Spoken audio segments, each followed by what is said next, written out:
आज की दो बड़ी खबरें हैं। एक तो सानिया 9 मई में मुलव्वस 60 मजीद अफराद को आज मिलिट्री कोर्ट से सजाएं दे दी गई, जिसके अंदर हसन न्याजी जो इमरान खान के भांजे, लाहौर से पाकिस्तान तहरीक इंसाफ के टिकट होल्डर इबाद फारूक, इसके अलावा दो मिलिट्री ऑफिसर्स, एक रिटायर्ड ब्रिगेडियर जावेद अकरम और एक साहब जो हैं ग्रुप कैप्टन वकास, वो भी उन लोगों में शामिल हैं जिनको 9 मई के बलवे के इल्ज़ाम में सजाएं दी गई हैं।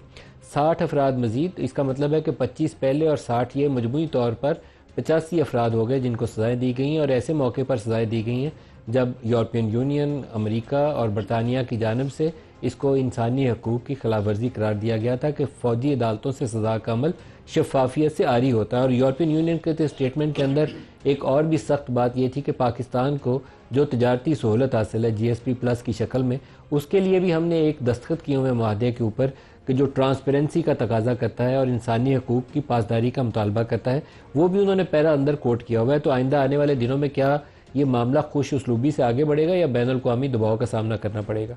एक ये बड़ा इशू है। दूसरी इंपॉर्टेंट खबर यह है कि जो पाकिस्तान तहरीक इंसाफ की पोलिटिकल कमेटी है, आज उसको इमरान खान से मुलाकात की इजाज़त मिल गई।